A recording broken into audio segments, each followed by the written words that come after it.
ब्रह्मा जी ने जब रावण से कहा, रावण, मांगो क्या वरदान चाहते हो, तब रावण ने बिना किसी चिंता के साफ साफ कहा, हे सृष्टिकर्ता, आज मुझे आपसे सिवाय अमरता के कोई और वरदान नहीं चाहिए।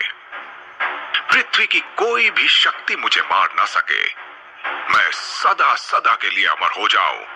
इसी वर को आपसे प्राप्त करने के लिए मैंने इतनी कठोर तपस्या की है जगत पिता।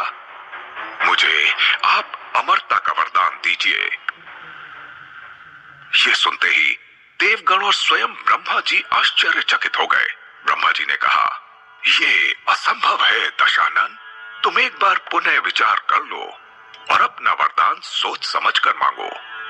रावण ने कहा, किंतु जगत पिता, आपने ही तो कहा कि जो मांगना है मांगो। ब्रह्मा जी ने रावण को समझाते हुए कहा, ये सत्य है कि मैं तुम्हारी तपस्या से प्रसन्न होकर यहाँ तुम्हारे सामने आया हूँ, परंतु अमरता का वरदान किसी भी मृत्यु लोकवासी को नहीं दिया जा सकता है। जिसका भी जन्म इस पृथ्वी लोक पर हुआ है, उसकी मृत्यु को टाला नहीं जा सकता है रावण। सृष्टि के निर्माण के समय ही इस अनिवार्य नियम का जन्म हुआ है। तुम चाहो तो कुछ और शक्तिशाली वरदान मांग सकते हो वत्स। रावण अपने बल के अहंकार के कारण यह समझता था कि मानव और वानर जाति मेरा कुछ बिगाड़ नहीं सकते, इसलिए उसने बहुत सोच समझकर ब्रह्मा जी से यह कहा, हम काहू के मर ही न मारे, वानर मनुज जाति दुई बारे। इसका मतलब यह है कि रावण ने कहा, हे प्रभु, मैं किसी सुर, असुर, नाग, गंधर्व और किन्नर द्वारा मारा ना जा सकूं और मैं इच्छाधारी बनकर अपना वेश और आकार बदल सकूं। मुझे ऐसा वर दे। रावण ने अभी भी अमरता का वरदान ही मांगा था, लेकिन दूसरे शब्दों में। लेकिन इस बार ये सुन ब्रह्मा जी के मुखमंडल पर मुस्कुराहट आई और वे बोले, तुम्हारी ये इच्छा पूर्ण हो सकती है वत्स। तथास्तु, मैं तुम्हें वरदान देता हूं कि तुम किसी भी सुर, असुर, नाग, गंधर्व या किन्नर के हाथों मारे नहीं जाओगे और तुम मायावी शक्तियों के स्वामी होगे, अर्थात तुम अपनी इच्छा से वेश और आकार बदल पाओगे। परंतु स्मरण रखना दशानन कि किसी दुर्भावना से ग्रसित होकर अथवा अन्याय करने के उद्देश्य से अगर तुम इन शक्तियों का प्रयोग करोगे तो ये शक्तियां अप्रभावी हो जाएंगी। रावण वरदान पाकर प्रसन्न हो गया था। उसने ब्रह्मा जी को झुककर प्रणाम किया। ब्रह्मा जी मुस्कुराए और अगले ही पल गायब होकर चले गए। वरदान प्राप्त करके तीनों भाई रावण, कुंभकर्ण और विभीषण सबसे पहले ये शुभ समाचार अपने नाना सुमाली और माता कैकसी को सुनाना चाहते थे। जैसे ही सुमाली को यह पता चला कि उसके नातियों ने ब्रह्मा जी को प्रसन्न कर वरदान प्राप्त कर लिया है, उनकी खुशी का ठिकाना नहीं रहा। तीनों भाई जैसे ही नाना के आश्रम पहुंचे, नाना सुमाली और माता कैकसी दोनों प्रतीक्षा कर रहे थे।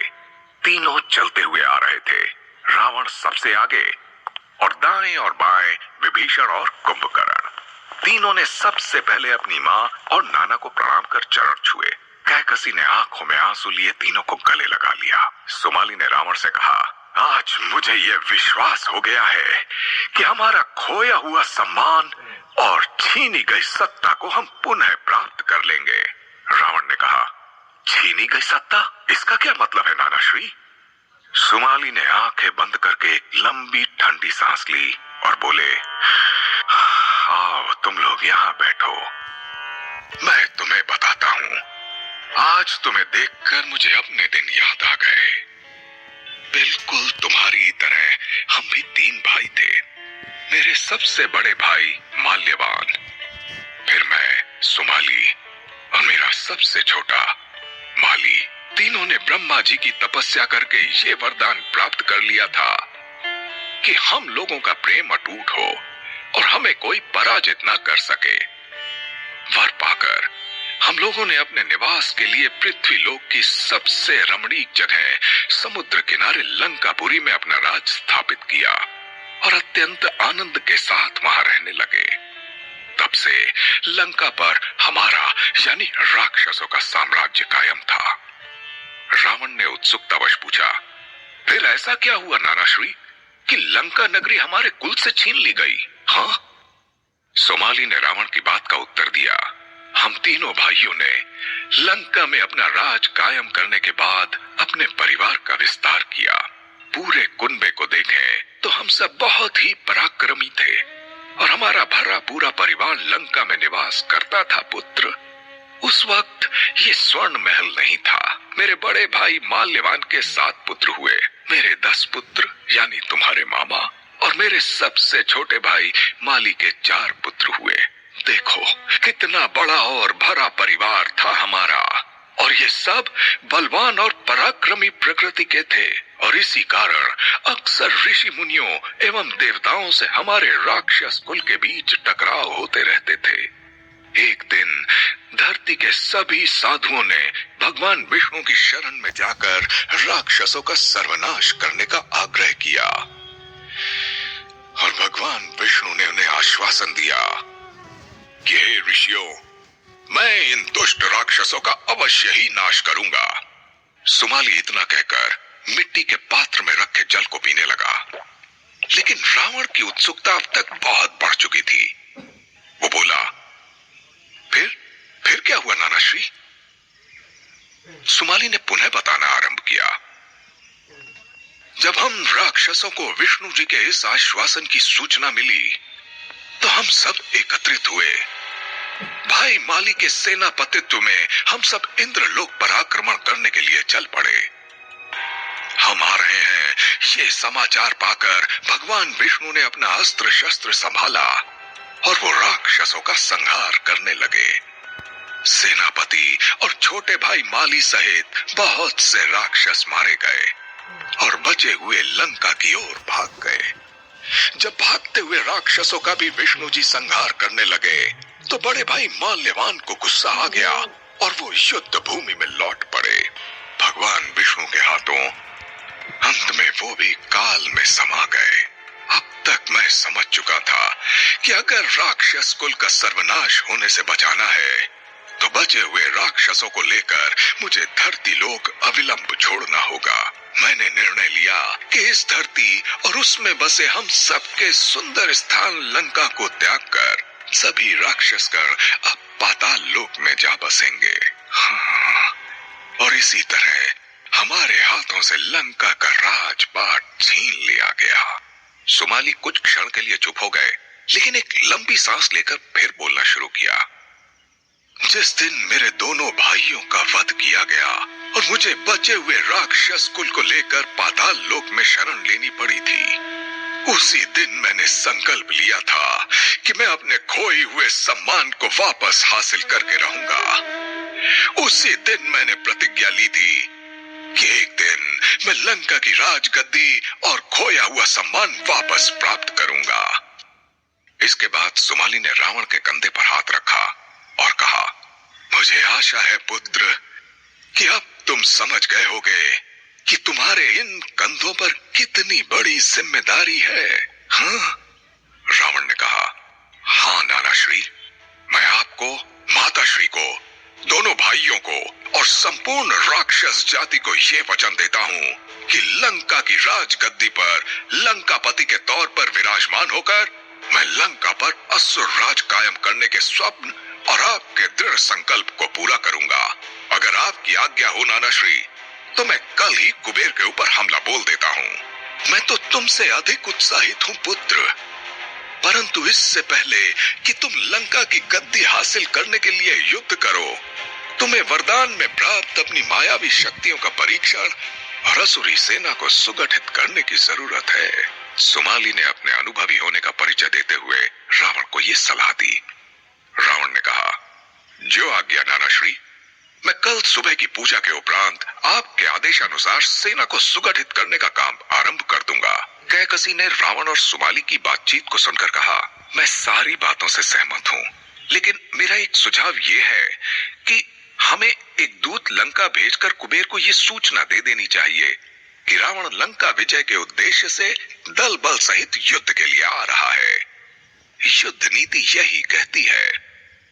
सुमाली ने कैकसी को जवाब दिया, रावण ध्यान से सुनो, असुरी सेना किसी भी युद्ध नीति को नहीं मानती है। हाँ, राक्षस सैनिकों का बस एक ही सिद्धांत होता है कि सेना नायक के आदेश पर अपने प्राणों को हथेली पर रखकर रण क्षेत्र में कूद जाना। रावण ने नाना की बात काटते हुए कहा, नाना श्री, मैं क्षमा चाहूंगा, पर मुझे माँ का ये प्रस्ताव बहुत रोचक लगा। युद्ध नीति कहती है कि दुश्मन से बराबरी का युद्ध होना चाहिए। सुमाली ने कहा, ठीक है रावण, जैसा तुम कहो। मैं कल ही एक दूत को संदेश लेकर राजमहल भेजता हूँ। अगली सुबह लंका के स्वर्ण महल के बड़े से सभागार में कुबेर का दरबार लगा हुआ था। उनके मंत्री सोने के सिंहासनों पर बैठे हुए थे और कुबेर एक खास और ऊंचे सिंहासन पर विराजमान थे। कुबेर अपने राज दरबार का कामकाज चला रहे थे कि तभी एक सैनिक ने आकर कहा, महाराज कुबेर की जय हो। बाहर एक दूत राजमहल के मुख्य द्वार पर खड़ा है और उसका कहना है कि वो दशानन रावण का आपके लिए संदेश लेकर आया है, जिसे वो स्वयं पढ़कर आपको सुनाना चाहता है।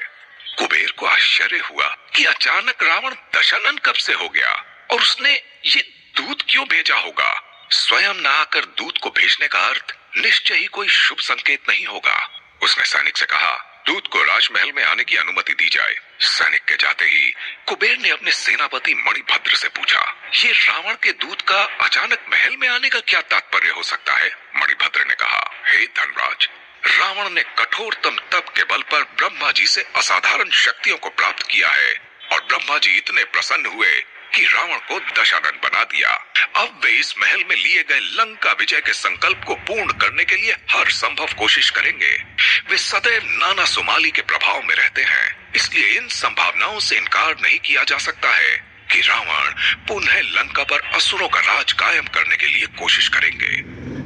मणिभद्र की बात अभी खत्म भी नहीं हुई थी कि रावण के दूत ने राज दरबार में प्रवेश किया। दोनों हाथ जोड़कर झुककर कुबेर का अभिवादन करते हुए दूत ने कहा, हे महादेव के परम भक्त, धनधान्य के स्वामी धनराज महाराज कुबेर की जय हो। मैं आपके भ्राता दशानन रावण का दूत और दैत्यराज सुमाली का अंगरक्षक मलय हूँ। आज आपके दरबार में रावण का संदेश वाहक बनकर उपस्थित हुआ हूँ।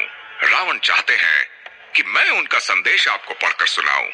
अगर आप उचित समझे तो मैं संदेश को दरबार में पढ़ने की अनुमति चाहता हूं महाराज। कुछ क्षण के लिए कुबेर स्तब्ध दूत की तरफ देखता रहा और कुछ सोचने के बाद उसने कहा, मैं लंका के राज दरबार में आपका अभिनंदन करता हूं दूत मलय। रावण की यही इच्छा है तो आपको आज्ञा दी जाती है कि आप रावण का संदेश पढ़कर हमें सुनाएं। दूत ने पत्र को खोलकर संदेश पढ़ना शुरू किया। लंका के राज सिंहासन पर विराजमान षड्यंत्रकारी, आपको दशानन रावण का वंदन। ये सर्वविदित है कि आप एक प्रतिस्पर्धा के कथित विजेता घोषित होने के परिणाम स्वरूप इस सिंहासन के स्वामी बने हैं। मैं उस प्रतिस्पर्धा के परिणाम को पूर्वाग्रह और पुत्र मोह से ग्रसित एक छल मानता हूँ, इसीलिए आपकी राज सत्ता को नकारता हूँ। मेरा आरोप है कि आपने छल करके ये राज मुकुट अपने सिर पर सुशोभित किया है, इसीलिए मैंने अपने संदेश में आपको राजन या लंकापति कहकर संबोधित नहीं किया है। सबसे बेहतर तो यही होता कि किसी प्रतिस्पर्धा से नहीं बल्कि बाहुबल से जीते गए युद्ध के आधार पर लंका के राज सिंहासन के वास्तविक स्वामी का चयन किया जाता। अगर आपको छल से जीतना आता है तो मुझे बल से जीतना आता है। मैं आपको युद्ध की चुनौती देता हूँ।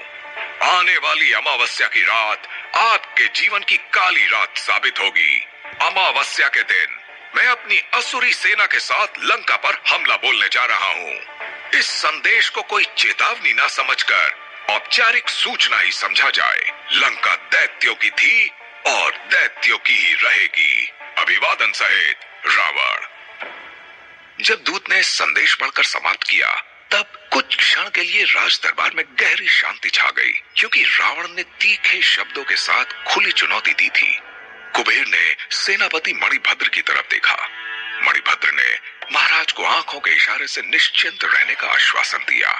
अब कुबेर ने दूत मलय की ओर देखते हुए कहा, अगर आप कुछ और नहीं कहना चाहते हैं तो जाकर रावण को हमारा संदेश दे दीजिएगा कि उनका संदेश हमें प्राप्त हो गया है और जैसी उनकी इच्छा है, हम स्वयं अमावस्या को लंका में उनकी प्रतीक्षा करेंगे। मलय लंका राज दरबार से वापस जंगल में आया। उस समय सुमाली के मार्गदर्शन में पूरी असुरी सेना लंका के जंगलों में युद्धाभ्यास कर रही थी। मलय ने देखा कि जंगल में राजा कुबेर रावण के नाना दैत्यराज सुमाली का चरण स्पर्श कर रहे हैं। ये देखकर मलय आश्चर्यचकित हो गया, क्योंकि अभी अभी तो वो महाराज कुबेर से मिलकर लंका से आया था। उसे अपनी आंखों पर विश्वास नहीं हुआ। उसने सोचा कि एक मनुष्य एक ही समय में दो भिन्न भिन्न स्थानों पर कैसे हो सकता है। मलय को देखते ही सुमाली ने उससे कहा, आ गए मेरे सर्वश्रेष्ठ अंग रक्षक मलय, लेकिन तुम मुझे राज दरबार की खबर दो। उससे पहले स्वयं महाराज कुबेर हमारे पास आकर वो बता रहे हैं कि राजभवन में क्या क्या हुआ। मलय के चेहरे का रंग उड़ा हुआ था। उसने कहा, हे दैत्यराज, ये भला कैसे संभव है कि मैं घोड़े पर सवार होकर हवा से बातें करता हुआ एक क्षण भी गंवाए बिना सीधा आपके पास आया हूं, और महाराज कुबेर मुझसे पहले यहां कैसे पहुंच सकते हैं? मैं तो अभी कुछ देर पूर्व ही इन्हें राज दरबार में विराजमान देखकर आ रहा हूं। सुमाली ने हंसते हुए कहा, तुम ये बातें नहीं समझोगे। अच्छा, चलो बताओ कि जब तुम इनसे यानी महाराज कुबेर से राजमहल में मिले और इनको रावण का संदेश पढ़कर सुनाया तो इन्होंने क्या कहा? मलय ने संदेश सुनने के बाद महाराज कुबेर की प्रतिक्रिया और जवाब में उसके संदेश से सुमाली को अवगत करवाते हुए कहा, इन्होंने मुझसे संदेश सुनने के बाद कहा कि मैं रावण को सूचित कर दूं कि उनका संदेश इन्हें प्राप्त हो गया है और अमावस्या को ये लंका में रावण की प्रतीक्षा करेंगे। लेकिन दैत्यराज, मुझे रावण कहीं दिखाई नहीं दे रहे हैं। क्या वे युद्धाभ्यास में भाग नहीं ले रहे हैं? मलय की बातों को सुनकर सुमाली के सामने खड़े महाराज कुबेर ठहाके मार मार कर हंसने लगे।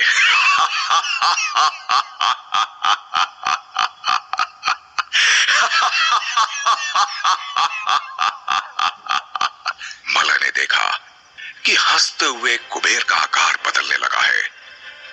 उसने अपने आकार से विशाल आकार धारण कर लिया है और देखते ही देखते कुबेर रावण के रूप में परिवर्तित हो गया।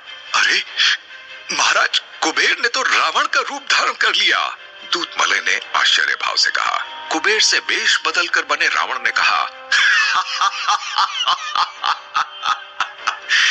अरे मूर्ख मलय, मैं कुबेर नहीं, वास्तव में रावण ही हूं। रावण। रावण? रावण मतलब दशानन? अरे ये क्या? आपको तो मायावी रूप में कोई पहचान ही नहीं सकता है। मैं तो वास्तव में आपको राजा कुबेर ही समझ बैठा था। मलय ने आश्चर्यचकित होकर कहा। सुमाली ने मलय से कहा, यही तो मायावी शक्तियों का जादू है। हम लोग युद्धाभ्यास के साथ साथ ब्रह्मा जी से कठोर तप के उपरांत प्राप्त मायावी शक्तियों का परीक्षण भी कर रहे हैं। तुम्हारी बातों को सुनकर तो ये लगता है कि मलय, आने वाली अमावस्या वास्तव में कुबेर के जीवन में अंधेरा लेकर आएगी। सुमाली की बात को सुनकर जंगल में उपस्थित पूरी असुरी सेना नायक मलय और रावण हंसने लगे। उधर लंका के राजभवन से मलय के प्रस्थान करने के तुरंत बाद कुबेर अपने पिता विश्वश्रवा को रावण का संदेश सुनाने उनके आश्रम में गए। विश्वश्रवा एक दूरदर्शी ज्ञानी ऋषि थे। सारी बात को सुनने के बाद वे बोले, तुम अमावस्या की प्रतीक्षा करो पुत्र।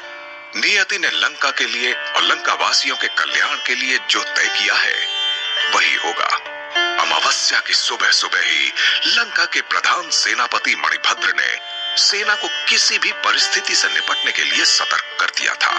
अस्त्रगारों में भारी संख्या में शस्त्रों का जमावड़ा लगा दिया गया था। चारों तरफ गुप्तचरों को सक्रिय कर दिया गया था। महाराज कुबेर राज दरबार में पहले की तरह राज सिंहासन पर विराजमान थे। मुख्य द्वार के द्वारपालों ने प्रधान सेनापति मणिभद्र को आकर बताया कि गुप्तचरों ने जंगल की ओर से आती हुई युद्ध घोष की ध्वनि को सुना है। अश्वटाप यानी घोड़ों के दौड़ने की आवाज को सुनकर ऐसा प्रतीत होता है कि बड़ी संख्या में सेना लंका की ओर आ रही है। प्रधान सेनापति मणिभद्र ने राज दरबार में प्रवेश किया और घबराते हुए महाराज कुबेर से कहा, लंका के विरुद्ध युद्ध का आरंभ हो चुका है महाराज, किसी भी क्षण हमला होने वाला है। कुबेर ने राज दरबार में अतिथि स्वरूप विराजमान अपने पिता विश्वश्रवा को देखा। दोनों के चेहरे पर एक रहस्यमयी मुस्कान आ गई। क्या है चिंता की इस घड़ी में कुबेर की मुस्कुराहट का रहस्य? क्या विश्वश्रवा जानते हैं कि क्या है लंका का भविष्य? क्या रावण कुबेर को पराजित कर पाएगा? ये जानने के लिए पॉकेट एफएम पर सुनते रहिए रावण।